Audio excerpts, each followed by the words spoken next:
दामोदर मास में कार्तिक महीने में दामोदर प्रसाद साहू जी के पूरे परिवार और धनौरा वासियों की ओर से कथा यहाँ से हो। और तेरी कृपा बिना लेते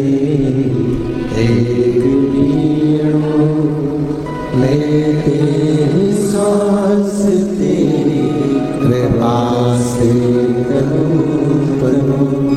बखान क्या करूं मैं लाखों के का जब भी बहुत में खजाना का हे गंगाधार मुक्ति द्वार ओंकार तू भोले ओंकार तू आयो शरण तिहार चमत्कार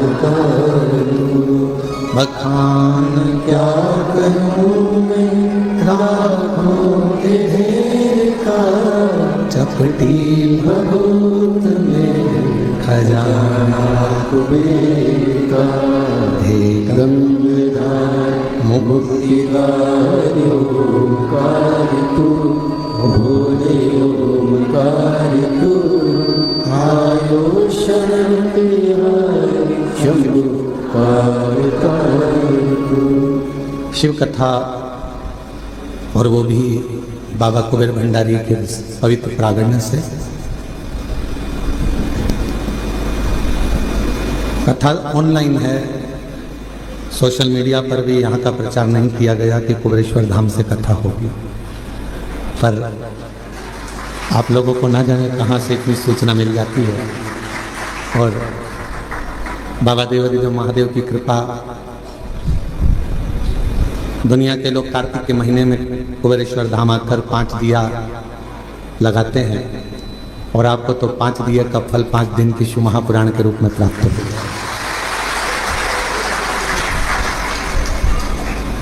बड़ी कृपा करी है बाबा ने आप पर। दीपावली का कुछ ना कुछ गिफ्ट देना होगा, इसलिए बाबा ने आपको यहाँ बुला लिया।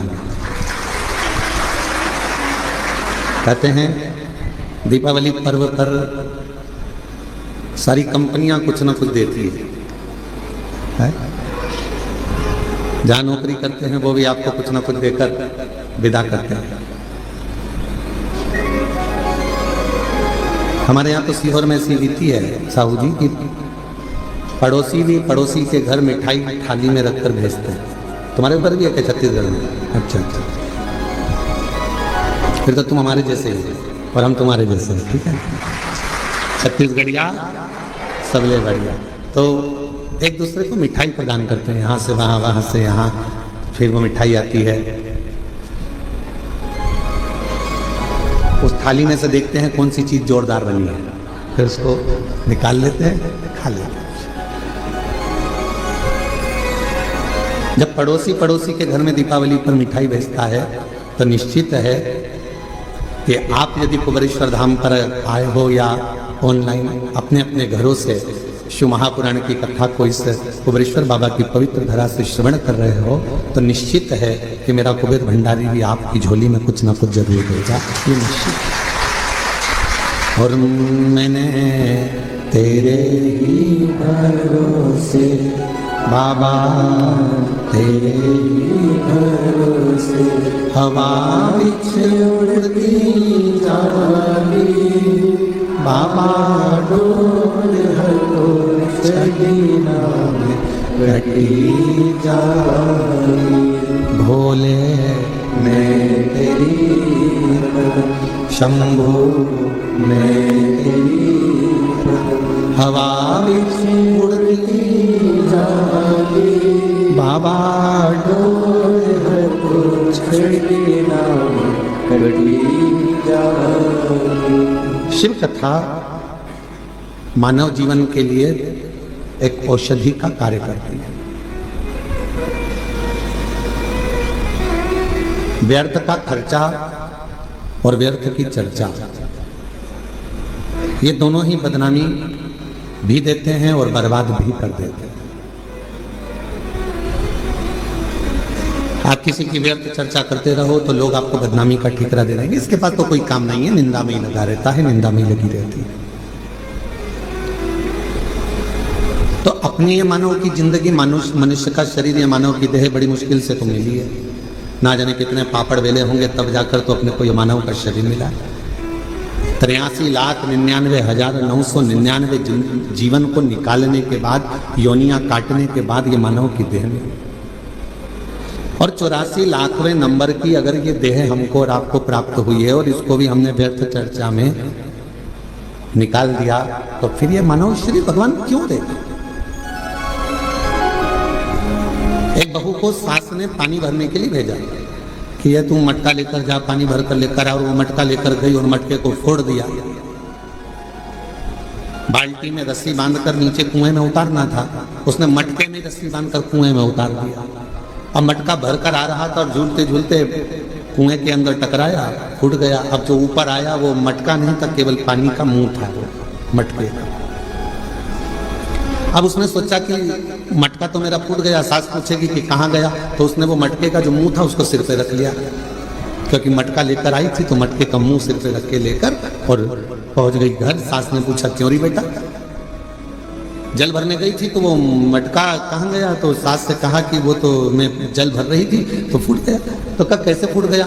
तो कहा तू तो पानी भरने गई थी। तो कहा मटके का मुंह बांधा, कुएं में उतारा, टकराया, फूट गया। सास ने कहा तूने बाल्टी को नहीं बांध कर नीचे डाला था? तो कहा मैंने सोचा डायरेक्ट एक ही को भर लेती हूँ, बार बार भरूंगी जाएगा, इससे अच्छा एक ही में भरा जाए।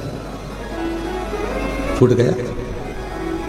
सास ने कहा चल अगली बार तो अच्छे से संभल के लेकर आना। दूसरी बार फिर भेजा उसको। आपकी बार लेकर चली थी तो लेते लेते जब पानी भर कर लेकर आ रही थी तो उसके सिर में चल गई खुजाल। अब सिर पे जो मटका रखा था तो उसने कहा ये मटके को पड़ोसन को दे दूं। पड़ोसन बड़ी वृद्ध थी, संभला नहीं, मटका नीचे गिर गया, टुकड़े टुकड़े लेकर वापिस आ गई। अब जब टुकड़े टुकड़े लेकर वापिस आई और टुकड़े टुकड़े लेकर जब वापिस पहुंची, फिर सास ने पूछा क्यों मटका कहाँ गया? वो तो ये टुकड़े टुकड़े हो गए, फूट गए। अब आपसे हम पूछें, छत्तीसगढ़ की जीजियां और जितने भी मेरे जीजा हुन बैठे हैं, जगह जगह से आए हुए जीजिए जीजा बैठे, आपसे हम पूछें कि ईमानदारी से बोलो, एक बार मटका तोड़ दिया, 2 बार तोड़ दिया, 3 बार तोड़ दिया, 4 बार तोड़ दिया, फिर 5वीं बार सास तुम्हें पानी भरने भेजेगी क्या? जम के तो बोलो जरा, नहीं भेजेगी। क्यों? सास को मालूम है मैं मटका देकर भेजूंगी और ये तोड़ देगी, हर बार नुकसान करेगी। इससे अच्छा है कि मैं पानी खुद भर लाऊंगी या दूसरे से भरवा लूंगी और इसको नहीं भेजूंगी। बस परमात्मा भी यही सोचता है, एक बार देह दी, मानव का शरीर दिया, इसने भजन नहीं किया। दूसरी बार मानव का शरीर दिया, इसने भजन नहीं किया। तीसरी बार फिर मानव का शरीर दिया, इसने भजन नहीं किया। तो चौथी बार परमात्मा तुम्हें मानव बना के भेजेगा।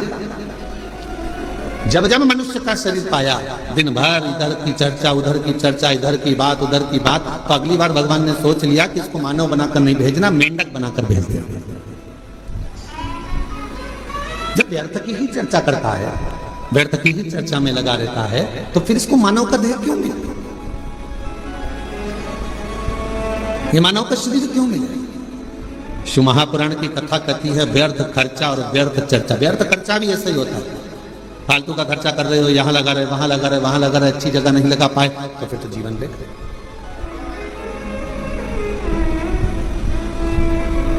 और मिलती है शिव नाम की दौलत कभी कभी, मिलती है शिव नाम की दौलत कभी कभी, होती है अपने भाग्य से शिव पुराण कभी कभी। ये प्रभु कृपा से ये मानव देह मिला है, प्रभु कृपा से ये कथा श्रवण करने को मिली है, प्रभु कृपा से ये दामोदर मास, ये कार्तिक का महीना मिला है, और प्रभु कृपा से आप और हम भगवान शंकर की पवित्र चर्चा करने के लिए, शिव चर्चा करने के लिए, शिव उपासना करने के लिए, शिव नाम लेने के लिए, ये कार्तिक के महीने में बैठकर भगवत भजन करने के लिए अपन यहाँ आए, भगवान शंकर की चर्चा करने के लिए अपन आए, शिव नाम लेने के लिए अपन आए। ये प्रभु कृपा से, ये भगवान की कृपा से। और बड़ी मुश्किल से तो मिली, और बड़ी मुश्किल से भगवत भजन मिला, बड़ी मुश्किल से भगवत नाम मिला, बड़ी मुश्किल से मानव का देह मिला, और बड़ी मुश्किल से ये मनुष्य शरीर प्राप्त हुआ, और उसको ऐसे ही गवा दे तो क्या मतलब है? वो कहते हैं ना, मैंने मानव जन्म तुझको ही इरा दिया, मैंने मानव जन्म तुझको ही इरा दिया, तू व्यर्थ गवाए तुम्हें क्या करूं, तू व्यर्थ गवाए तुम्हें क्या करूं। देखो, हीरे जैसा शरीर दिया परमात्मा ने, ये शरीर प्रदान किया क्यों करा? कि मानव देह मिला है, मृत्यु लोक में जाना, थोड़ा भजन करना। भगवान ने ये कभी नहीं कहा कि तू काम मत कर, भगवान ने ये नहीं कहा कि तू परिवार मत संभाल। मेरा परमात्मा सारे पुराण, सारे वेद, सारे शास्त्र एक बात जरूर कहते हैं कि मृत्यु लोक में आए हो, संसार में आए हो, तो अपने परिवार को पालना भी पड़ेगा, पोषण भी करना पड़ेगा, संभालना भी पड़ेगा, नाते रिश्तों में रहना भी पड़ेगा, कुटुंब कबीले में भी रहना पड़ेगा, सबके साथ रहकर थोड़ा सा समय परमात्मा के लिए निकालना। और मुख से जब तेरे इस मानव देह से दिन भर में एक बार भी श्री शिवाय नमस्तुभ्यम निकल जाए तो समझ लेना मानव देह कृतार्थ।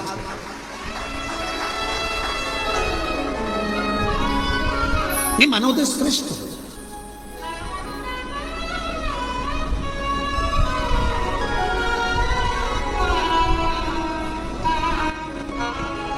कल एक गुड़गांव से एक बहन जी आई थी, वो एक बात कर रही थी कि गुरुजी,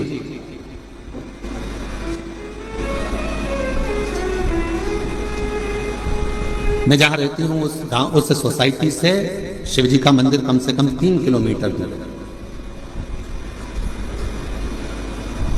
अब मैं रोज बेटे से कहूं कि मुझे तो 3 किलोमीटर दूर मंदिर लेकर जा, ले जाएगा क्या? अरे बोलो तो जम के। मैं अपने पति से कहूं कि तू 3 किलोमीटर दूर मुझे मंदिर लेकर चल, रोज रोज ले जाएगा क्या?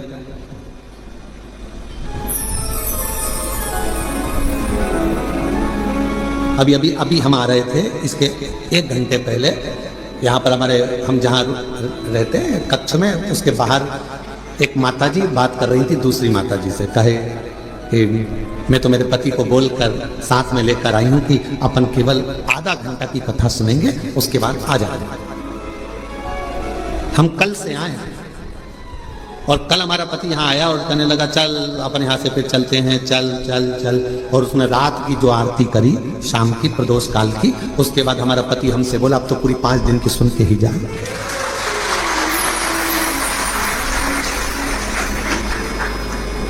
तो माताजी ने पूछा नोएडा वाली ने कि गुरुदेव ये बताओ कि हम 3 किलोमीटर दूर ना बेटा लेकर जाए, 3 किलोमीटर दूर ना हमें हमारा पति लेकर जाए, 3 किलोमीटर दूर बिना मैं साधन के जा नहीं सकती, और नीचे उतर के इतनी ट्रैफिक में जाऊं और कुछ हो जाए, शरीर को कोई ठोकर मार जाए, टल्ला देकर चले जाए, शरीर में कष्ट हो जाए, तो फिर मंदिर कैसे जाऊं? अब आप बताओ, आप कहते हो सारी समस्या का हल है 1 लोटा जल, अब ये समस्या भी मेरी मिटा, ये भी समस्या।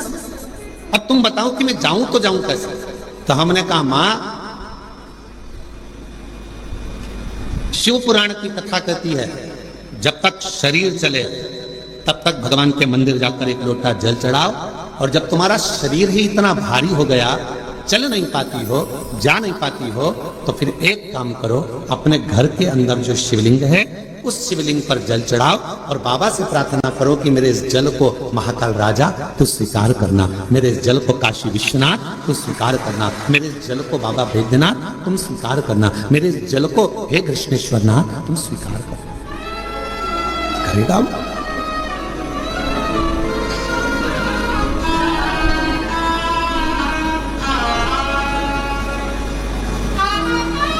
स्वीकार करे। बचपन में बच्चा सोया रहता है, माँ और बाप को उस बच्चे के पास आना पड़ता है। बच्चा जब बड़ा हो जाता है, उसे भूख लगती है, प्यास लगती है, तो वो अपने माता पिता के पास आता है।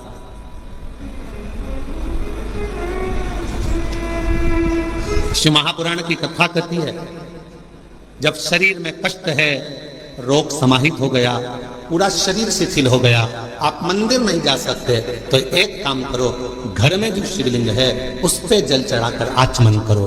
और अगर इतना भी नहीं चल सकते हो तो पलंग पर भी अगर पड़े हुए हो तो मानसिक पूजन करो। आज मैंने भोलेनाथ जी को जल चढ़ा दिया है, बाबा मैंने आपका जल चढ़ा हुआ पी लिया है। श्री शिवाय नमस्तुभ्यं, श्री शिवाय नमस्तुभ्यं, श्री शिवाय नमस्तुभ्यं श्री शिवाय नमस्तुभ्यं। बाबा मैंने जल चढ़ा दिया, बाबा मैंने आचमन कर लिया, पलंग पर पड़े हो, शरीर नहीं चल पा रहा, आप अपने कमरे से निकल भी नहीं पा रहे हो, कहीं जा भी नहीं पा रहे हो, तो भी उस शिव को याद करो, उसका भजन करो, उसका स्मरण करो। तुम नहीं जा सकते तो क्या हुआ, तुम्हारे भक्ति के बल से एक दिन कुबेरेश्वर बाबा तुम्हारे दरवाजे तक जरूर पहुंचेगा, तुम्हारे घर तक जरूर पहुंचेगा। आप जाओ उस तक। तेरे मंदिर में आना मेरा काम है और मेरी बिगड़ी बनाना तेरा काम। तेरी चौखट तक मैं आ ही गया, मुझे दर्श दिखाना तेरा काम। हम शिव के करीब हमें पहुंचे। जरूरी नहीं कि आप मंदिर तक जाएंगे, जरूरी यह है कि आपका विश्वास, आपकी दृढ़ता, आपकी श्रद्धा, आपका भरोसा एक ना एक दिन मेरे कुबेरेश्वर बाबा को तुम्हारे घर तक लेकर जरूर आएगा, तुम्हारे दरवाजे तक जरूर आएगा। और मैंने तेरे ही भरोसे बाबा, तेरे ही भरोसे हवा बिच उड़ती जाऊंगी बाबा, डोल पूछगी नाम कटी जाऊंगी। भोले मैं तेरी बदन, शंभू मैं तेरी बदन, हवा बिच उड़ती जाऊंगी बाबा, डोल को छगी नाम कटी जाऊंगी। आप थोड़ा इंतजार करो, वो आएगा, दुख मिटाएगा। कोई कहे कि हम मंदिर तक ना जाएं, कोई बात नहीं, शरीर में कष्ट है मत जाओ, पर शरीर अच्छा है, चल सकते हो, जा सकते हो, तुम्हारे घर में चल रही है, तो इस शरीर से शिवालय तक जरूर जाओ, शंकर के मंदिर तक जरूर जाओ।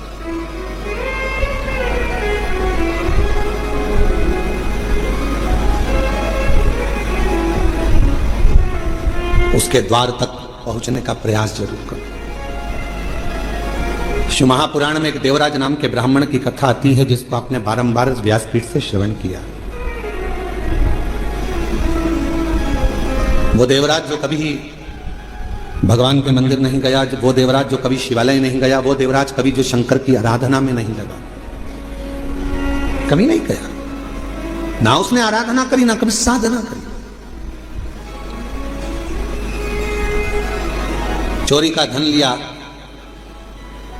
एक पर नारी के कहने पर स्त्री के कहने पर, जिससे वो प्रेम करता था, जिससे वो स्नेह करता था, उस नारी के कहने पर रानी के गले का हार चुरा कर वो लेकर अपनी उस जिससे प्रेम करता था उसको देने के लिए जाना, और शरीर में पड़ गया ताप, बुखार, इतना ताप पड़ा कि उससे सहन नहीं हुआ कि मुझे ठंड लग रही है, बहुत ठंड लग रही। कहां जाऊं?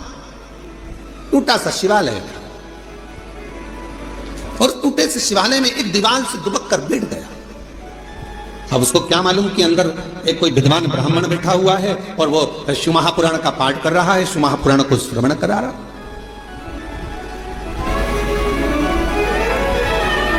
पूरी दुनिया में सारी पुराणों में केवल एक पुराण ऐसी है, शिव महापुराण, जो किसी यजमान को नहीं सुनाई जाती, जिसका श्रोता यजमान नहीं होता, जिसका श्रोता दुनिया का कोई व्यक्ति नहीं होता, जिसका श्रोता केवल सारी पुराणों में केवल एक पुराण है। श्रीमद् भागवत को आप उठाएंगे तो राजा परीक्षित उसका श्रोता है, फिर कोई पुराण उठाएंगे तो उसका काशी नरेश एक श्रोता है, फिर कोई पुराण उठाएंगे उसका श्रोता यह है, पर शिव महापुराण का कोई श्रोता नहीं। शिव महापुराण का केवल एक श्रोता है, वो देव अधिदेव महादेव और माता पार्वती जी कथा को श्रवण करने के लिए। 5 दिन यदि शिव महापुराण की कथा होती है, 7 दिन यदि शिव महापुराण की कथा होती है, मुख्य यजमान के रूप में जैसे साहू साहब यहाँ दामोदर जी बैठे, दामोदर प्रसाद जी बैठे हैं, इनका परिवार बैठा है, या जिस तरह से आप सब इस पवित्र कथा को श्रवण करने के लिए बैठे हो, तो ये सोच कर बैठना 5 दिन आप कोई इंसान नहीं हो, 5 दिन आप कोई मनुष्य नहीं हो, 5 दिन आप कोई भी तुम्हारा नाम हो वो अपनी जगह पर है। 7 दिन 5 दिन जब कोई कथा का यजमान बनकर बैठता है तो उस जगह पर वो स्वयं नहीं बैठता, स्वयं देवाधिदेव महादेव उसके यजमान बनकर बैठते हैं उसके रूप में।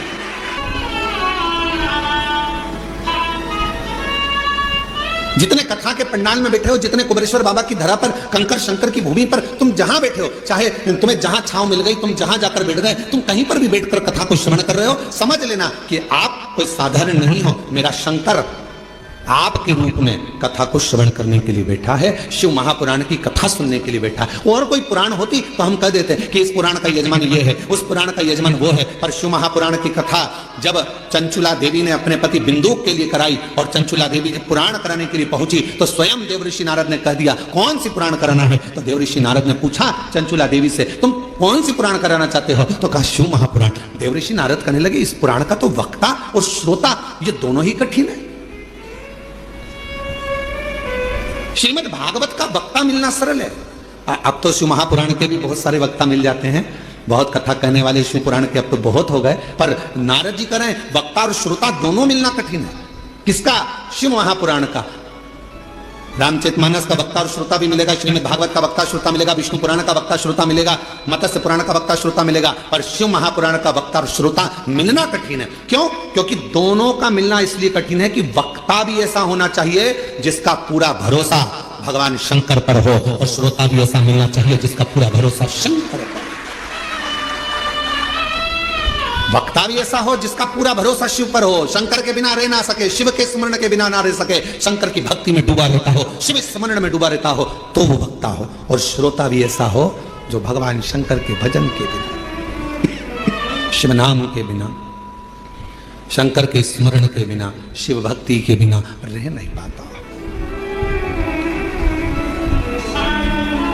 ये जो धनोरा वाले दामोदर प्रसाद साहू जी बैठे हैं, इनके बेटे भी बैठे हैं, बहू भी बैठी हैं, पोता भी बैठा है, और इनका पूरा परिवार भी बैठा है। और भी जहाँ धनोरा वाले गांव के लोग भी कथा सुन रहे होंगे अपने अपने गांव में बैठकर, हम उनसे भी कहेंगे, छत्तीसगढ़ वालों को भी कहेंगे, और सारे जितने श्रोता, पूरे विश्व के श्रोता इस कथा को सुन रहे हैं, श्रवण कर रहे हैं कथा के प्रथम दिवस।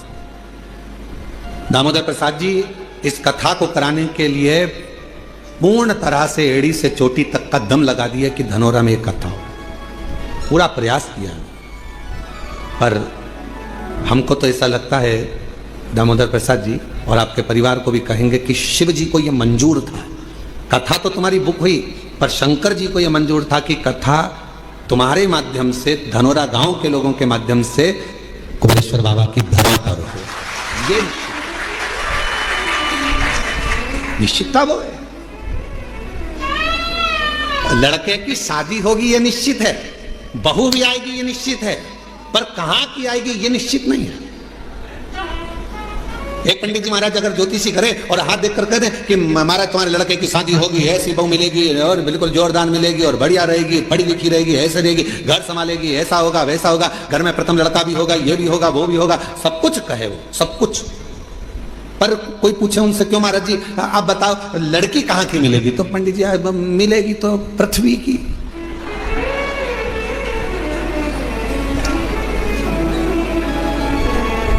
मिलेगी तो पृथ्वी की। एलईडियां चालू करो बाहर की, तो मिलना तो पृथ्वी की है, मना नहीं। अब वो कहे नहीं महाराज जी अब वो पृथ्वी की तो मिलेगी, हमें मालूम है कि अंतरिक्ष की थोड़ी ना मिलेगी, ऊपर की थोड़ी ना मिल जाएगी है, पर ये तो बताओ कि मिलेगी कहाँ की? तो इतने में कहा कि हाँ उत्तर से दक्षिण और पूरब से पश्चिम, इसी के बीच की मिलेगी। अब इतने में फिर उन्होंने कहा नहीं महाराज मिल तो जाएगी, पर वो पूरब से पश्चिम उत्तर से दक्षिण मिलेगी कहाँ की? तो फिर कहा हाँ लड़की मिलेगी।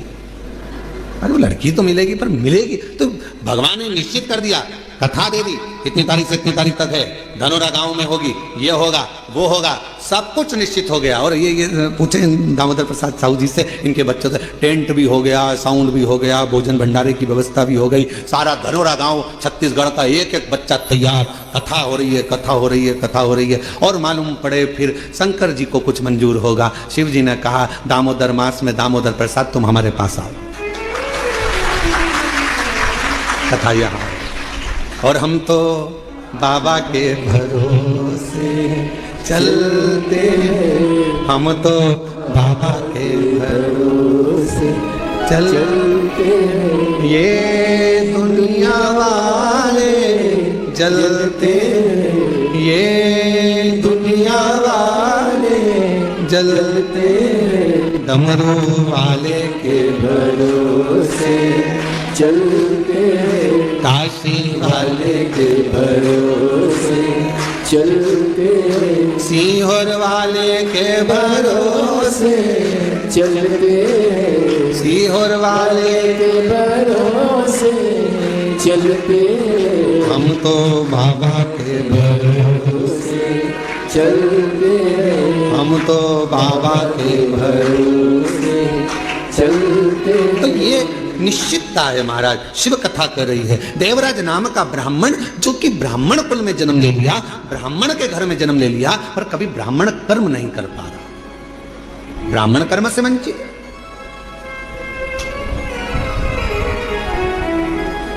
महाराज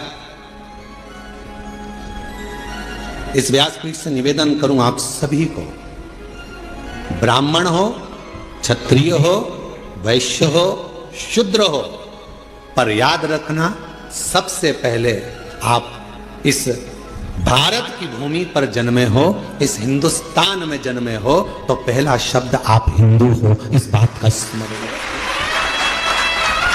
आप हिंदू हो, ब्राह्मण हो, क्षत्रिय हो, वैश्य हो, शूद्र हो, अपनी जगह पर सबसे पहले आप सनातनी हो, भगवान देवाधिदेव महादेव की संतान हो। आप मेरे बाबा की औलाद हो, संतान हो, मेरे शिव की संतान।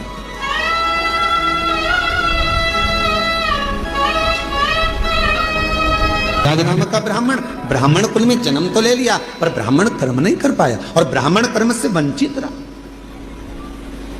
पर आखिरी में भले उसका बचपन बिगड़ गया, भले उसकी जवानी बिगड़ गई, भले उसका पूरा जीवन बिगड़ गया, चोरी में लग गया, गलत काम में लग गया, वैश्यावृत्ति में लग गया, मदिरा पाने में लग गया, जुए में लग गया, सब गलत काम करा उसने जिंदगी में, पर मरने से पहले एक काम अच्छा करा। अगर चोरी का धन लेकर भी पहुंचा तो शंकर जी के शिवालय तक पहुंचा और बाबा ने उस पर करुणा कर दी। 2 क्षण की शिव महापुराण की कथा, 2 क्षण की उसको श्रवण करने को 2 क्षण की शिव महापुराण की कथा मिल गई और वो 2 क्षण की शिव महापुराण की कथा ने उसकी जिंदगी बदल दी, देवाधिदेव महादेव के धाम पहुंचा दिया। उस 2 क्षण की शिव महापुराण की कथा, 2 क्षण।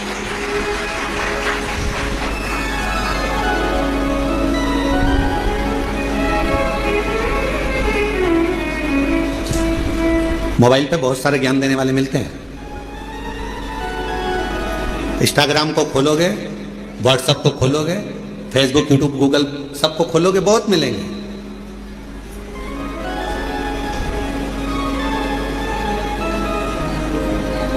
दिन भर झूठ बोलते हो, भगवान के मंदिर जाते हो, तो कहा कोई फल नहीं मिलेगा, कहने वालों ने मोबाइल पर बहुत ज्ञान दिया। गलत काम कर रहे हो, मंदिर जा रहे हो, कुछ नहीं होने वाला, भगवान तुम्हारी नहीं सुनेंगे। पर शिव महापुराण की कथा कहती है बच्चा कितना भी कीचड़ में लथपथ हो गया, शिव महापुराण की कथा कहती है बच्चा गंदगी में कितना भी लथपथ हो गया हो, पूरा शरीर उसका गंदगी से भर गया हो, दुनिया भले उसको छुए चाहे ना छुए, पर माँ और बाप एक ऐसे होते हैं उस बच्चे को, उस कीचड़ से भरे हुए बच्चे को भी गले लगा देते हैं। कीचड़ से वो माता पिता होते हैं, माता पिता के सिवा कोई नहीं। एक माता पिता ऐसे होते हैं जो कीचड़ से भिड़े हुए बच्चे को, कीचड़ से सने हुए उस बच्चे को गोदी में ले लेते हैं, अपने गले लगा देते हैं, कीचड़ में सने। उन्होंने ये नहीं देखा कि ये बच्चा कीचड़ में है, गंदगी में है, काय में है, उसने तो ये देखा कि ये मेरा बेटा है। कितना भी झूठ बोल रहे हो, कितना भी कपट कर रहे हो, कितनी भी बेईमानी कर रहे हो, कितना भी प्रपंच कर रहे हो, उसके बाद भी अगर आप शंकर के मंदिर में जाकर 1 लोटा जल चढ़ा रहे हो तो भी मेरा शंकर आपको स्वीकार जरूर करेगा। शिव स्वीकार तो भी मेरा शिव आपको स्वीकार करेगा। हम जैसे भी हैं, है तो शिव के, हमें हमारा बाबा स्वीकार जरूर करता है, हमें हमारा बाबा स्वीकार जरूर करेगा, ये निश्चित है। शिव उसको स्वीकार करेगा कैसे भी। शंभु शंभु, तुम कैसे भी हो शिव के द्वार जाओ, तुम कैसे भी हो भगवान शंकर की भक्ति करो, तुम कैसे भी हो भगवान का भजन करो, तुम कैसे भी हो भगवान का गुणगान करो। जाओ शिव के दरवाजे, आप उस पर आश्रित हो जाओ।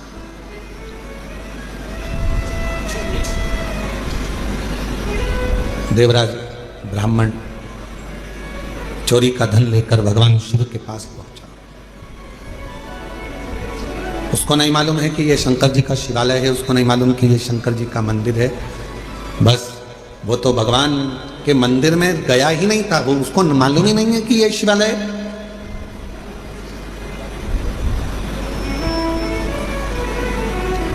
यहां कई लोग आते हैं कुबेरेश्वर बाबा की भूमि पर। कई लोगों को मालूम रहता है कि 5 कंकर गिनना है, बैठना है और 5 कंकर की पूजन करना है, बाबा को विनय करना है, फिर उसमें से 1 कंकर साथ लेकर जाना है, बाबा से प्रार्थना कर कर कि मेरी ये कामना है पूर्ण करना।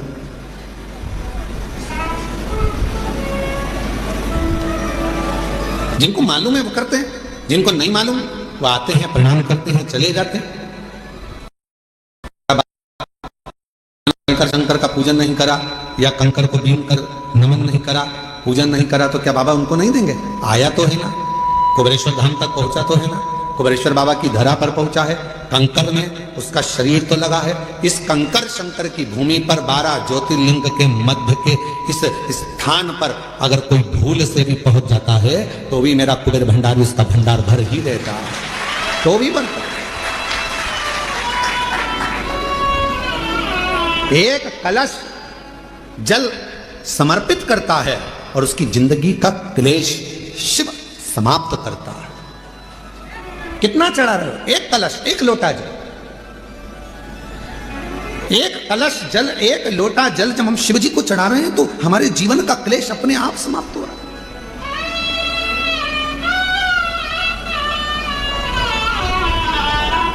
आप तो जानते भी नहीं, कुबेरेश्वर बाबा के धाम आए हैं, शिव के भरोसे, भगवान के भरोसे। थोड़ा देने में देरी कर सकता है, इंतजार आपको करना पड़ेगा। फाइल मोटी है, पढ़ने में थोड़ा समय लग सकता है, पर देगा जरूर। थोड़ी सब्री रखना पड़ेगी और श्रद्धा और विश्वास के ऊपर रखना पड़ेगा।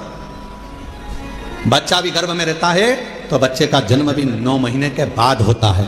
9 महीने तक माता पिता इंतजार करते हैं, दादा दादी इंतजार करते हैं, नाना नानी इंतजार करते हैं, घर के लोग इंतजार करते हैं। 9 माह तक गर्भस्थ बच्चे का इंतजार किया जाता है कि गर्भ में जो बच्चा है वो जन्म लेगा, समय लगेगा। गर्भस्थ बच्चा 9 महीने तक गर्भ में रहता है, तब जन्म लेता है, इंतजार किया जाता है। थोड़ा इंतजार कर, 9 माह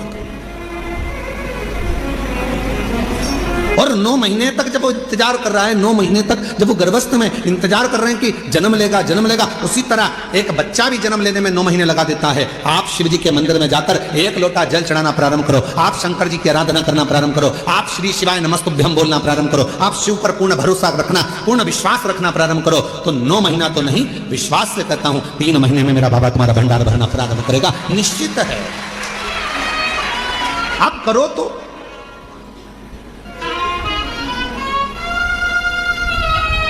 और शंभु शरणे पड़ी मांगू घड़ी रे घड़ी, दुख काटो दया करी दर्शन।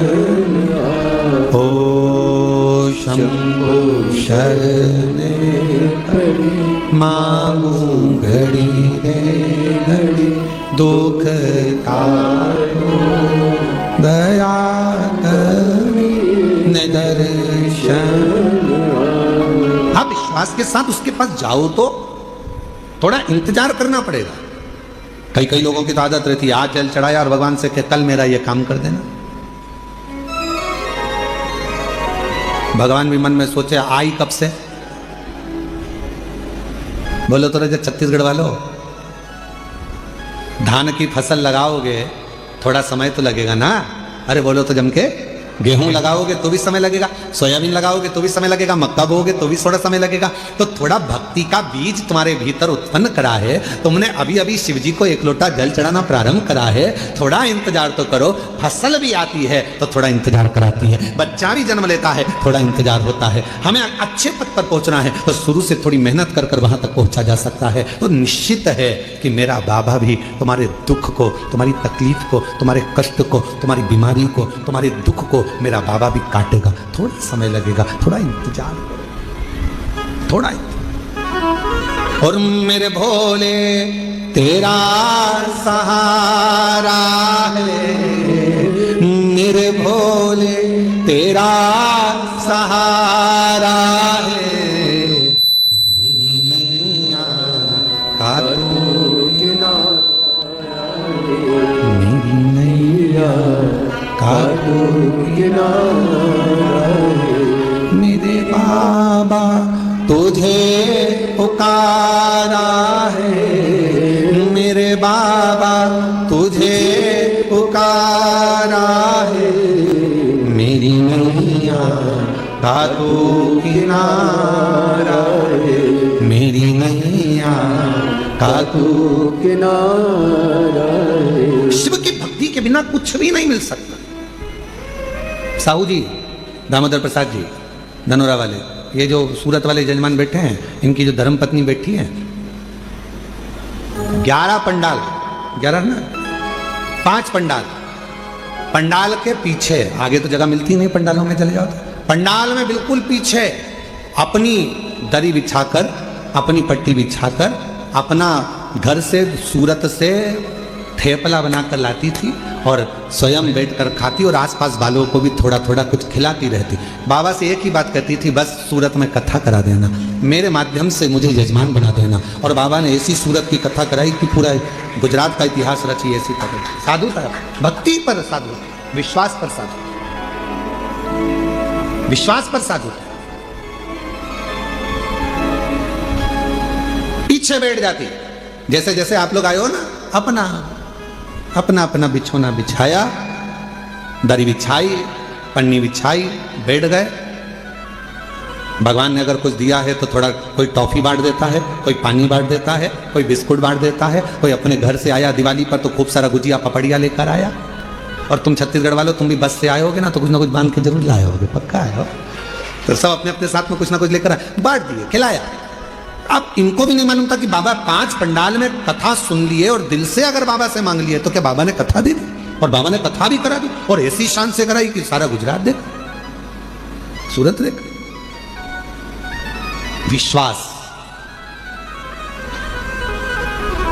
और ये दामोदर प्रसाद जी, आपका भी विश्वास है। कितनी अड़चने आई पर बाबा ने आपका हाथ नहीं छोड़ा। आखिरी में बाबा ने जान लिया कि नहीं हो पा रहा, तो अपने घर में आ, ये तेरा घर है, इस घर के अंदर बैठकर कथा करवा, श्रवण करवा। ये विश्वास।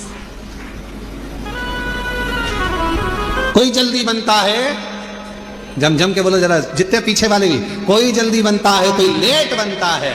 शिव को जल चढ़ाने वाला एक दिन सेठ जरूर बनता है, और वो बनाता है, शिव छोड़ता नहीं।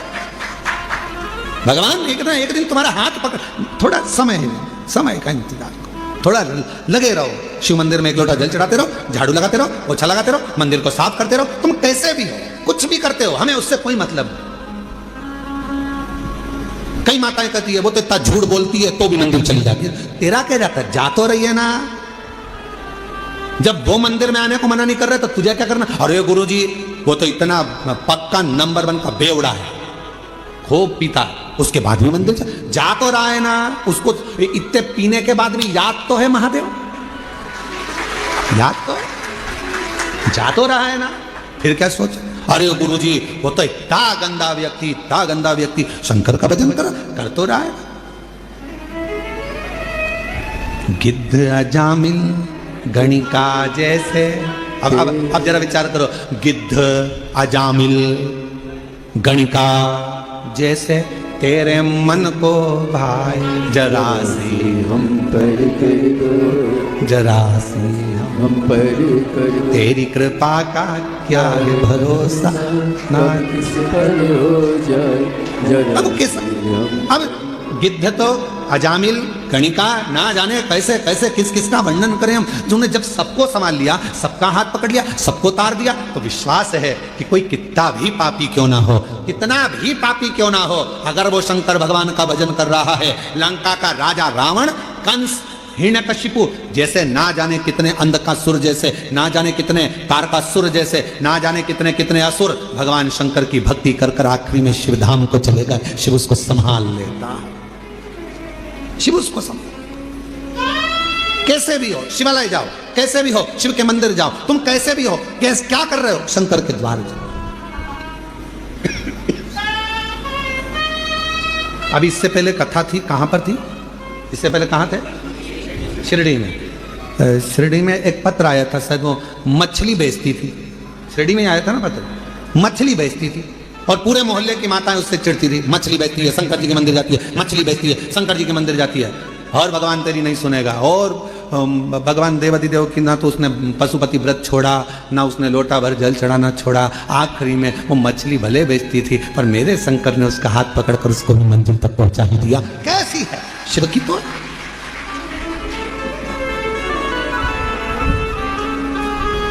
उसने लिखा कि मैं गलत काम कर रही।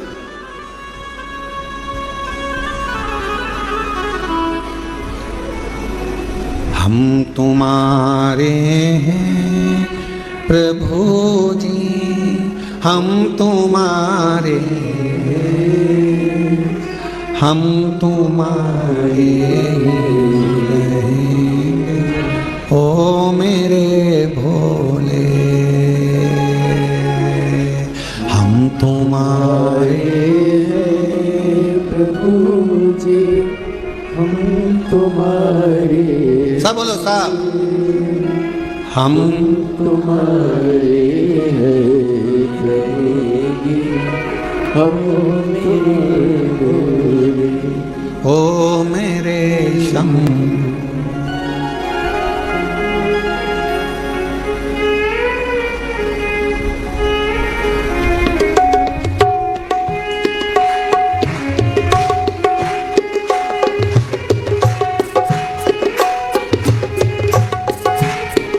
तो परशु महापुराण की कथा कहती है कि मेरा देवादिदेव महादेव जब आपको पूर्ण समर्पण अपनी ओर करवा लेता है तो वो भी पूर्ण समर्पण के साथ आपके दुख को काट देता है, आपके कष्ट को मिटा देता है, आपकी तकलीफों को मिटा देता है। पर थोड़ा इंतजार बहुत जरूरी है। बक्सों का प्रेशर बढ़ाओ, चोंगों का प्रेशर बढ़ रहा है, थोड़ा इंतजार जरूरी है। और जब हम प्रतीक्षा करेंगे भगवान शिव की अविरल भक्ति की, कि हम जो भक्ति कर रहे हैं, हम जो एक लोटा जल चढ़ा रहे हैं, हम भगवान शंकर का गुणगान कर रहे हैं, स्मरण कर रहे हैं, तो शिव उसको स्वीकार जरूर करेगा, शंकर उसको स्वीकार। अब आप बताओ, आपने इतने सालों से कथा सुनी है, हम आपसे एक प्रश्न पूछें कि देवराज नाम के ब्राह्मण ने शिव जी को दिया क्या? भगवान शंकर को कुछ दिया था देवराज ने? चोरी का धन लेकर आया था, और चोरी का धन लेकर आया और वो शिवालय में चोरी के धन को लेकर इसलिए बैठा था क्योंकि शरीर में ताप पड़ रहा था, बुखार पड़ रहा था, उसको ठंड लग रही थी, तो वहां दुबक कर बैठ गया। उसने शिव जी को कुछ दिया? भगवान देवादिदेव महादेव को कुछ प्रदान करा? कुछ नहीं। उसने शंकर जी का नाम लिया क्या? कुछ नहीं। क्या दिया उसने शिव? क्या प्रदान करा उसने शंकर भगवान? और बिना दिए तो कुछ मिल नहीं सकता, ये निश्चित। बिना दिए तो कुछ भी नहीं मिलेगा। एक राजा के मन में आया कि लोग मरने के बाद कब्र के अंदर होता क्या है? जब व्यक्ति मर जाता है तो कब्र के अंदर रहता है, तो आखिर होता क्या है, मुझे मालूम करना है। राजा ने अपने नगर में सूचना पहुंचाई, पूरे नगर में, नगर के आसपास में सूचना करी, जो व्यक्ति मुझे बताएगा कि कब्र के अंदर मरने के बाद क्या होता है तो मैं उसको मुंह मांगा इनाम दूंगा। अब राजा में इतनी अकल नहीं थी कि मरा हुआ व्यक्ति वापस आके बताएगा कैसे कब्र में से निकल करके हुआ क्या है, पर उसने सूचना कर दी, कोई भी व्यक्ति कब्र के अंदर सो जाए और मुझे बाद में आकर बताए कि कब्र के अंदर क्या हुआ। पूरे नगर में सूचना होगी। वहीं पर एक बहुत लोभी व्यक्ति रहता था। उसने मन में सोचा कि राजा कह रहा है कि मुंह मांगा धन, तो मैं उससे 20,000 सोने की मुद्रा मांग लूंगा और मैं बता दूंगा आकर कब्र में होता क्या। तो पत्नी ने समझाया, कैसी बात करते हो, जब तुम कब्र में सो जाओगे, मिट्टी ढल जाएगी तो मर जाओगे, तो फिर बताओगे कैसे? पति बोला कि तू चिंता मत कर, मेरे पास सारी जुगाड़ में सब कुछ कर सकता हूँ, बहुत जोरदार व्यवस्था करके मैं सारा काम कर सकता। तू काहे को चिंता करता, अभी तू देख मैं सारी प्लानिंग करके अभी बताता हूँ। और राजा के पास पहुंच गया और राजा के पास जाकर उसने कहा कि मेरे पास सारी व्यवस्था है, सारी प्लानिंग है मेरे पास में, और मैं कब्र में सोने को तैयार हूँ। नगर के लोगों ने समझाया, पत्नी ने समझाया, रिश्तेदारों ने समझाया, बच्चों ने समझाया, ऐसा मत करो मर जाओगे। उसने कहा नहीं, मैं तो 20,000 सोने की मुद्रा है। राजा ने कहा दिया तू जा। इतने में वो कंजूस लालची गले में माला पहनकर शहंशाह बनकर जा रहा था, 20,000 सोने की मुद्रा मिलेगी। वहीं पर एक भिखारी आ गया, उसने कहा भैया मरने तो जा रहे हो, थोड़ा सा कुछ दे जा, मरने तो जा रहे हो, थोड़ा सा कुछ दे जा। हाँ, उसने धक्का मारकर कहा दिख नहीं ना 20,000 मुद्रा मिलने वाली, चल हट। तो फिर आ गया भैया कुछ तो दे जा। इसको गुस्सा आ गया, नीचे पड़ा था कचरा, पेड़ की पत्तियां, उसने वही सूखी पत्ती उठा के उसके कटोरे में डाल दी, ले जा। और वो भिखारी भिक्षुक चले गया। इसको कब्र के अंदर सुलाया गया। इसने कब्र के अंदर जिसमें सुलाने वाले थे उसमें पहले से छोटा सा बारीक सा पाइप डाल दिया था, जिसमें से श्वास लेते रहूंगा, दिखता रहेगा। अब कब्र के अंदर इसको सुलाया, मिट्टी डाल दी।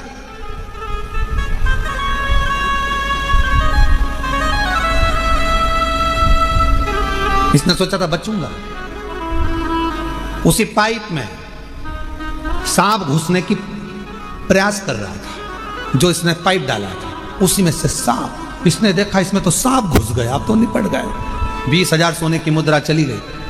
जो सांप अंदर आ रहा था उसको एक पेड़ की पत्ती रोक रही थी। सांप अंदर आ रहा है, पत्ती रोक रही है, सांप अंदर आ रहा है, पेड़ की पत्ती रोक रही है। तब फिर कब्र को खोला गया, उसको राजा के सामने प्रस्तुत करा गया। राजा ने पूछा अब बताओ कि कब्र में होता क्या है, मरने पर होता क्या है। उस व्यक्ति ने कहा महाराज, जो दान किया होता है वो अपने आड़े आकर खड़ा हो जाता है और बचा लेता है। जो दान, जो पुण्य करा, जो सत्कर्म करा, जो कथा श्रवण कर रहे हो, किसी को पानी पिला रहे हो, किसी को टॉफी खिला रहे हो, किसी को बिस्कुट खिला रहे हो, किसी का मुख झूठा करा रहे हो, तुम्हारी जितनी सामर्थ्यता है उसके अनुसार तुमने किसी को अगर अन्न दान करा है वो अन्न दान हमारे सामने आएगा। किसी को समय का दान दिया है वो समय हमारे सामने आएगा। किसी को पानी पिलाया वो पानी हमारे सामने आएगा। कहीं ना कहीं हमारा किया गया सत्कर्म, हमारा पुण्य हमारे सामने आकर खड़ा होता है। वो लालची और वो व्यक्ति, लोभी व्यक्ति, लालची व्यक्ति और वो व्यक्ति जब जा रहा था, एक वृक्ष की पत्तियां उठाकर भिखारी के कटोरे में देकर चले गया। वो पत्ती ने सांप से उसकी रक्षा कर, वो पत्ती। इसलिए फिर निवेदन करूं मैं कि मत बुरे कर्म कर बनने वरना पछताएगा। भगवान की आंखों से तू बच नहीं पाएगा, तू बच नहीं पाएगा। अरे ओ अज्ञानी मत करना, तेरे कर्म का फल भी तू ही पाएगा। जैसा किया तूने तेरे आगे आएगा। मत बुरे कर्म कर बनने वरना पछताएगा। भगवान की आंखों से तू बच नहीं पाएगा, तू बच नहीं पाएगा। अरे ओ अज्ञानी मत करना दानी। जैसा कर्म करोगे वैसा पाओगे, जैसा आप करोगे वैसा फल प्राप्त होगा। शंकर है, उसका करा गया भरोसा कभी टूटता नहीं, उसका करा गया विश्वास कभी छूटता नहीं, कभी। और मेरी जीजियों, मेरे जीजाओं, मेरी बेटियों, बेटाओं, मेरी माताओं, मेरे भाई, मेरे बुजुर्ग माता पिता, आप सब जितने ऑनलाइन कथा को श्रवण कर रहे हो, यहाँ कुबेरेश्वर बाबा की धरा पर बैठकर 5 दिवसीय कार्तिक महीने की कथा को श्रवण कर रहे हो, निवेदन करूं,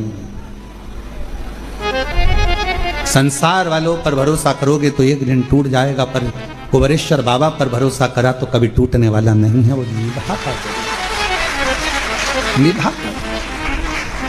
स्वीकारेगा, और उसने स्वीकार लिया, जीवन सार्थक हो गया। उसने स्वीकार।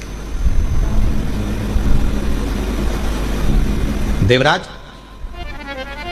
चोरी का धन ले जा रहा था, बुलाया मंदिर के अंदर, मेरे भोलेनाथ ने हाथ पकड़कर अंदर बुला लिया और मेरे बाबा ने 2 क्षण बिठाकर शिव महापुराण की कथा को श्रवण करा दिया। 2 क्षण।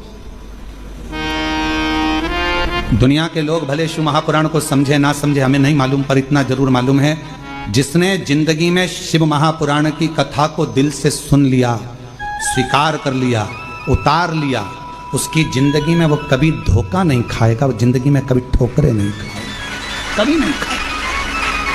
वो धोखा नहीं खा सकता, वो ठोकर नहीं खा सकता।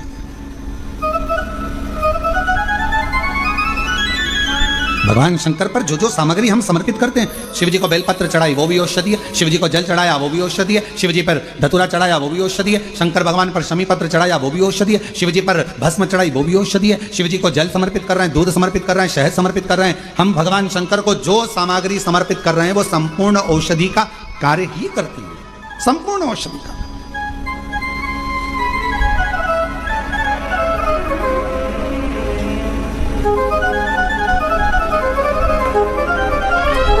शायद दुनिया में पहला ऐसा धाम होगा कुबेरेश्वर धाम, जहां पर भोजन भी बनता है तो बाबा की जो बेलपत्र चढ़ती है उसी बेलपत्र को सब्जी में, खिचड़ी में, भोजन में उस बेलपत्र को उकाला जाता है, बनाया जाता है और आप तक पहुंचाया जाता है, वो औषधि बन जाए। लोग नहीं पहचान पाते, पर जो जानने वाले हैं, जो कोई व्यक्ति कहे कि औषधि, शमी के वृक्ष, बेलपत्र का वृक्ष, उसके नीचे की मिट्टी हो, उसके नीचे की रज हो, वो भी औषधि का कार्य करती है। जब किसी व्यक्ति को यूरिन से जुड़ी हुई प्रॉब्लम हो जाती है, उसको जब यूरिन से जुड़ा हुआ बहुत बड़ा रोग उत्पन्न हो जाता है, यूरिन नहीं आती है या यूरिन रुक जाती है या यूरिन उसकी निकलती ही नहीं, बाथरूम आती ही नहीं, उसको बहुत रुक रुक कर आती है या बाथरूम पूर्ण तरह से नहीं आती, तो उसको करा क्या जाता है, उसको जाओ शमी का वृक्ष, शमी के वृक्ष की नीचे की मिट्टी लाओ, शमी के वृक्ष की पत्ती लाओ, बाबा देवाधिदेव महादेव का अवधूतेश्वर नाम लेकर उसको अच्छा मिट्टी के साथ शमी की पत्ती को मल लो, थोड़ा गीला कर कर नाभि के नीचे उसको लगा लो, 5 मिनट के अंदर अच्छे से कितनी भी यूरिन रुक रही हो पर यूरिन निकलना प्रारंभ हो जाती है, उसको किसी चीज की जरूरत नहीं पड़ती, 5 मिनट लगता है बस और 5 मिनट में यूरिन आना प्रारंभ हो जाता है।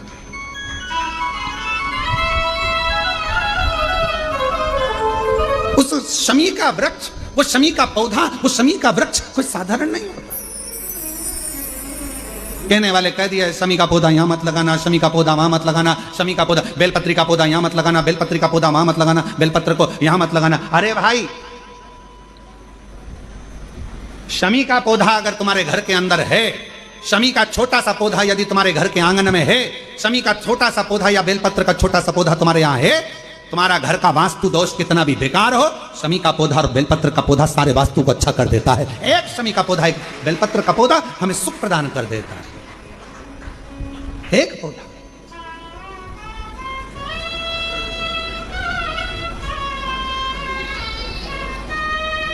उस शमी के पौधे को ना पहचान रहे लोग, उस बेलपत्र के पौधे को ना पहचान रहे लोग।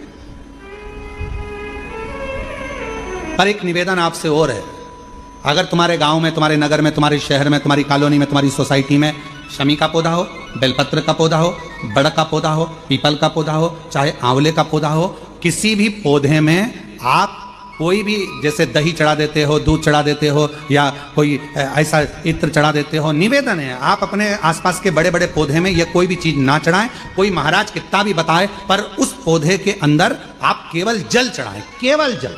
आप उसमें ना दूध चढ़ाएं ना दही चढ़ाएं। तो क्यों? क्योंकि पौधे में जब दही जाता है तो दही जाने के कारण, इत्र जाने के कारण, तेल जाने के कारण, कोई सामग्री जाने के कारण वो बड़े से बड़ा पौधा सूखने लगता है। हमारा करवत्त निवेदन है आपसे, उस पौधे में जब भी बेलपत्र का पूजन करने जाओ, ना दूध चढ़ाना ना दही चढ़ाना, केवल जल चढ़ाना। आप बड़ के पेड़ की पूजन करने जाओ, केवल जल चढ़ाइए। आप आंवले की पूजन करने जाओ, केवल जल चढ़ाइए। आप शमी के पेड़ की पूजन करने जाओ, केवल जल चढ़ाइए। जल के सिवाय उसके नीचे ना दूध चढ़ाइए, ना दही चढ़ाइए, ना उसमें इत्र चढ़ाइए, ना तेल चढ़ाइए, ना कोई सामग्री चढ़ाइए। उसके नीचे केवल जल चढ़ाओ। क्यों? क्योंकि शमी ने स्वयं मंदार से कहा है, हे मंदार, शमी ने मंदार से कहा है, हे मंदार, जब कोई एक जल का पात्र लेकर हम पंच वृक्ष के नीचे आते हैं जल का भरा हुआ पात्र लेकर आते हैं और जल समर्पित करते हैं। जब वो खाली पात्र हमारे वृक्ष के नीचे से जाता है तो वो खाली नहीं रहता, हम उसे लक्ष्मी से परिपूर्ण कर कर भेज देते हैं। ये शमी है। अब ना जाने तुमको कौन कह देता है कि उसमें दूध चढ़ा दो, उसमें तुम्हें दही चढ़ा दो, उसमें ये चढ़ा दो, इसमें इत्र चढ़ा दो। किसी का कहना मत मानो, आप शिव महापुराण का कहना मानो। एक लोटा जल शमी के वृक्ष के नीचे चढ़ाओ, बेलपत्र के वृक्ष के नीचे चढ़ाओ, चाहे आप बड़े वृक्ष के नीचे चढ़ाओ, चाहे आप आंवले के वृक्ष के नीचे चढ़ाओ, चाहे पीपल के नीचे चढ़ाओ, पर जल चढ़ाओ। इसके सिवा कोई सामग्री। अभी हमने देखा कई लोग, अभी दीपावली के पहले हमने देखा भारत के भूमि में कई ऐसे लोग हैं जो ना जाने कहां कहां से ऐसे लोग पृथ्वी पर आ गए हैं जो लक्ष्मी की पूजन करते हैं और अगले साल की लक्ष्मी को उठाकर पीपल के पेड़ के नीचे धर आते हैं। आंवले के वृक्ष के नीचे रखे आएंगे, कहीं बड़े वृक्ष के नीचे रखे आएंगे। रोड के किनारे जितने वृक्ष लगे हैं सबके घर की लक्ष्मी मैया, सबके घर की लक्ष्मी जी की मूर्ति, गणेश जी की मूर्ति, इस देवता की मूर्ति, उस देवता की मूर्ति, सारी मूर्तियां पेड़ों के नीचे रखी हुई है। तुम्हें कौन ने अकल दे दी ऐसी? तुम्हें अकल किसने दी ऐसी? कौन ने विवेक दे दिया कि घर की पुरानी मूर्ति को पेड़ के नीचे ले जाकर रख दो? तुम्हारे घर की पुरानी मूर्ति है, घर में एक बाल्टी लो, घर में एक टब लो, उस बाल्टी में पानी भरो, तुम्हारे घर की पुरानी मूर्ति उस पानी के अंदर डाल के रखो। जितने दिन में गल जाए, 15 दिन, 20 दिन, 25 दिन, जब गल जाए तब उस मूर्ति की मिट्टी को किसी पेड़ के नीचे ले जाकर डालो, पर अपने देवी देवता को किसी वृक्ष के नीचे ले जाकर मत रखो। उनका अपमान मत करो, उनको अपमान मत करो। ना जाने कौन ऐसा विवेक दे देता है तुमको, ना जाने कौन ऐसी बुद्धि दे देता है कि भगवान की अगले साल की मूर्ति को गणेश जी की उठाओ, पेड़ के नीचे रखिया, लक्ष्मी जी की मूर्ति उठाओ, पेड़ के नीचे रखिया, देवता की मूर्ति उठाओ, पेड़ के नीचे रखिया। नहीं, उस मूर्ति को अपने घर की पानी की बाल्टी में, पानी में उसको गलाओ, मिट्टी इकट्ठी हो जाए तब पेड़ में डाल लिया, पेड़ में डाल। करोगे? अरे बोलो तो जम के कि यहां से सुनी और यहां से निकाल दी। बच्ची कुची थी, कथा में से गए तो झटकार दी। घर के लोगों ने पूछा कथा में गई थी सी और कुबरेश्वर धाम क्या लेके आई? महाराज ने सुनाया तो बहुत कुछ था, पर समझ में नहीं आया करना क्या। समझो, हमारे देवता का अपमान हम क्यों करें? हमारे देवी देवता को लोग देखकर हंसते हैं। जब ड्राइवर गाड़ी चलाते हैं और पेड़ के किनारे पर जो मूर्तियां रखी रहती है उनको तो मालूम ही नहीं है कि पेड़ के किनारे मूर्ति रखी है। उन्हें तो गाड़ी चलाते मुंह में गुटखा भरा हुआ है, तंबाकू भरा हुआ है, पिचकारी मार दी, वो तुम्हारे देवता पर गई, तुम्हारे को बददुआ नहीं लगेगी? तुमको अपशब्द नहीं लगेगा? जरा विचार करिए। इसलिए पेड़ों के नीचे मूर्ति रखना बंद करिए। उस मूर्ति को घर में ही बाल्टी में गलाओ, मिट्टी तैयार करके वो पेड़ के नीचे चढ़ाओ, स्वीकार होगी। हमारी बात का लोगों को बुरा जरूर लगेगा, लग जाए तो फिर भी, वैसे भी हमारी बात का बहुत बुरा लगता है, तो इस बात का भी अगर बुरा लगे तो मैं हाथ जोड़कर निवेदन करता हूं, क्षमा करिएगा। पर हमारे सनातन धर्म पर कोई उंगली उठाए, हंसे, यह हमें स्वीकार नहीं है, यह हमें स्वीकृत नहीं है महाराज, ये स्वीकृति नहीं। शिव तत्व कह रहा है, भगवान स्वीकार करें। शमी के वृक्ष के नीचे की मिट्टी और शमी की पत्ती, अवधूतेश्वर महादेव का नाम लेकर यदि यूरिन से जुड़ा हुआ कोई भी प्रॉब्लम होता है तो नाभि के नीचे गीली कर उस मिट्टी को लगाया जाए। 5 मिनट 7 मिनट 5-7 मिनट तो बहुत हो गए, 5 मिनट में आपको उसका फर्क दिख जाएगा। 5 मिनट यूरिन आना प्रारंभ। शमी के पत्र में वो बल होता है, शमी के पत्र। हम कईयों से कहते हैं कि अगर आपको लग रहा है कि डॉक्टर बोल रहा है कि कोई बड़ी बीमारी हो रही है, कोई तकलीफ, आपके मन में भी आपको ऐसा लग रहा है कि कहीं मेरे को घुटने ना बदलाना पड़ जाए, कहीं मेरे को ये बीमारी ना हो जाए, आपको ऐसा महसूस हो रहा है, तो आप बेलपत्र के वृक्ष के नीचे थोड़ी देर बैठो, वहां की मिट्टी को अपने शरीर पर थोड़ा सा लगाओ और श्री शिवाय नमस्तुभ्यं, श्री शिवाय नमस्तुभ्यं, श्री शिवाय नमस्तुभ्यं, श्री शिवाय नमस्तुभ्यं। बेलपत्र के वृक्ष के नीचे बैठकर वहां की मिट्टी को थोड़ा अपने मस्तिष्क पर चढ़ाओ, थोड़े हृदय से लगाओ, थोड़ी भुजा से लगाओ, थोड़े वक्ष स्थल पर, थोड़ा कंठ पर लगाओ। उस मिट्टी को थोड़ा थोड़ा सा स्मरण करिए और निवेदन करो श्री शिवाय नमस्तुभ्यं का बोलकर। खुद अपने आप अपनी बुद्धि से ये निकलना बंद हो जाएगा कि आपको ऐसा लग रहा था कि बीमारी होगी, घुटने बदलना पड़ेगा, ये करना पड़ेगा, अपने आप वो नेगेटिवता बाहर होगी और आप धीरे धीरे स्वस्थ होना प्रारंभ होंगे, धीरे धीरे स्वस्थ। शिवालय, बेलपत्र का वृक्ष, बट वृक्ष, शमी वृक्ष, पीपल का वृक्ष, आंवले का वृक्ष, मंदिर, तीर्थ, शिवालय, देवालय, ये बल देते हैं, हमको ऊर्जा देते हैं, ये हमें ऊर्जा प्रदान करते हैं।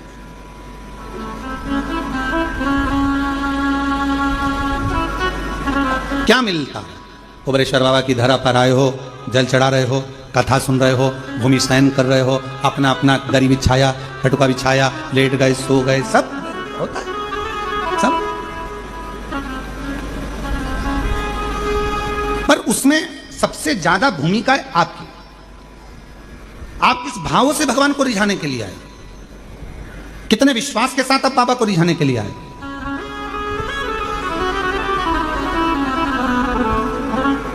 ये कथा तो 29 तारीख को पूरी हो जाएगी।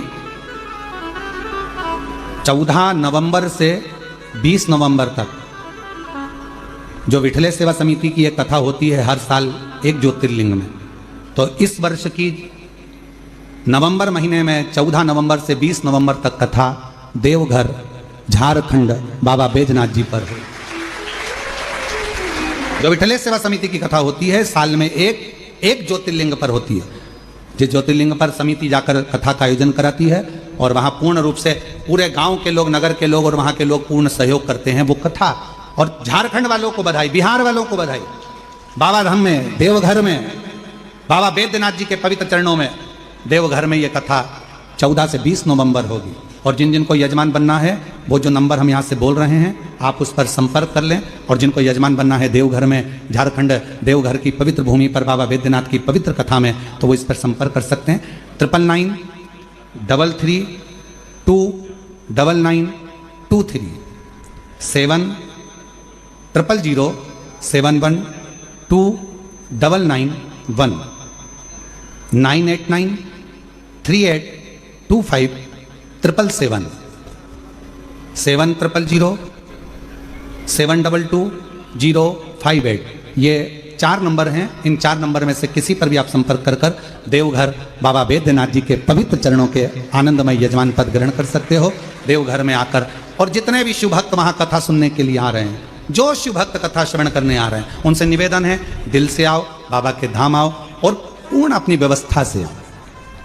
समिति भोजन व्यवस्था, अधिक रुकने की व्यवस्था सब कर रही है, पंडालों में सब व्यवस्था लगी हुई है, वहाँ की प्रशासन शासन भी पूरी व्यवस्था कर रही है। और बहुत भाव से ये कथा समिति के साथ आप और हम मिलकर करेंगे। जो अन्नदान करने वाले हैं, जो झारखंड के आसपास के हों, तो वो बाबा देवघर में जो भंडारा चले उसमें आप लोग अन्नदान में भी सहयोग करें और वहाँ पर खूब प्रेम से लोग भक्त से भोजन करें, खूब आनंद में कार्यक्रम हो, सफलतापूर्ण हो, ये बाबा से प्रार्थना। शिव कथा करेंगे।